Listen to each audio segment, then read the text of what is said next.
Orange Joy, and today I'm be doing the Bookish scenario book tag.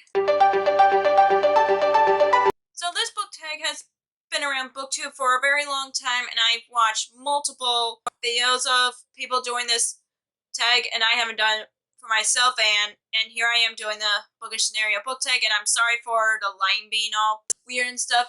The sun's almost down, and I just decided to film this video, but yeah, let's get to the questions. So the first question is, you have to get rid of all your books you can, and you can only keep one from each of these genres: contemporary, fantasy, nonfiction, and one other genre of your choosing. What books do you keep? Well, I definitely will keep, for my contemporary choice, To the Boys I Love, before, and of course I would include the sequels, just because I would not get rid of the whole series. For my fantasy choice, I have Daughter of the Pirate King by Trisha 11 Seller, because you guys know it's my favorite fantasy series of all time, and same as the sequel for this one. For my nonfiction pick, I picked The Hidden Magic of Disney World by Susan Venice, because my parents gifted me and my sister this a long time ago, and I definitely do not want to get rid of this, because you guys know that I love Disney World.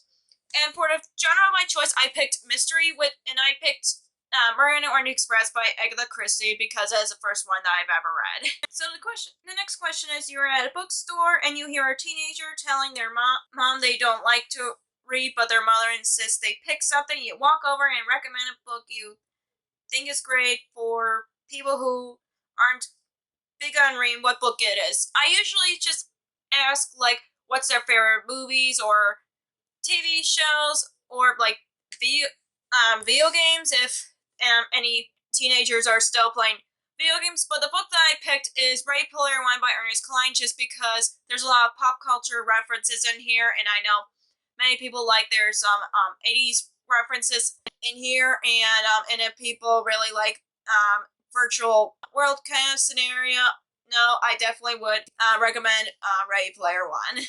The next question is, you're not feeling yourself and need a pick-me-up. What book do you read to put yourself in a great mood? And the book that I picked for this, I read a lot of romances, to be honest, but this one really just put a smile to my face, which is The Bromance Book Club by Lissa K. Adams. I just could not help but laugh at the characters, and plus this was a really quick read for me, and I know that this book will definitely put a smile to my face whenever I'm down. So the next question is, you go back in time for a day to your teenage years. What book would you most likely catch yourself reading?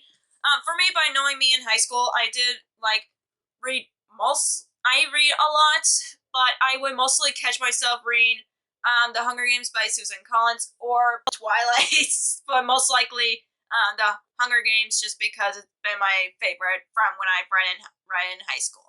So the next question is, your friend surprises you with a 4-day trip and you have 1 hour to pack. What book do you bring to read on the way? It all depends on what we read at the time, but I would pick up The Bone Houses, because that's what I'm currently reading, by Emily Lloyd Jones. But if I wasn't currently reading this, I most likely would pick up the next book on my TBR, which is the 10,000 Doors of January by Alex E. Haro, because that'll be the next book I'll be picking up for my TBR. So the next question is, your house has been robbed. Don't worry, everyone is safe, but your bookshelf has been read. What's the book that you really hope is safe?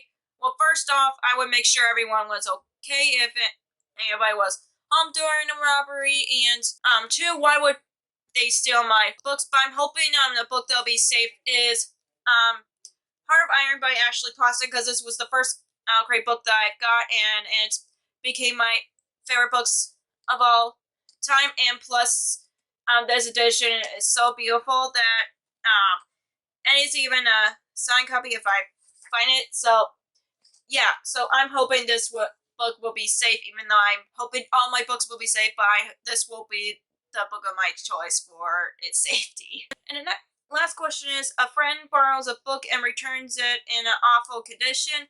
Do you A, just pretend you haven't noticed, B, ask them to repurchase it, or C, secretly do the same thing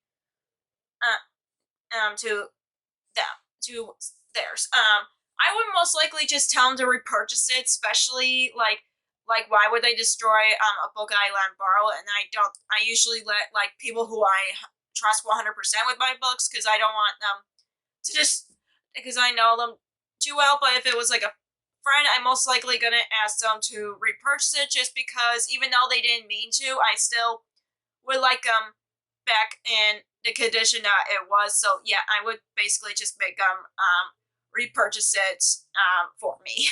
So that was all for the Bookish scenario book tag. I mostly would just tag anybody. So if you guys want to do it, go ahead and do that.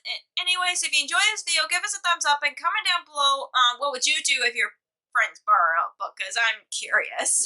And if you haven't already, click the subscribe button and click the bell icon so you'll be notified whenever I post new videos. Also, you can follow me on social media like Facebook, Twitter, Instagram, and Goodreads, which all links will be down below for you guys.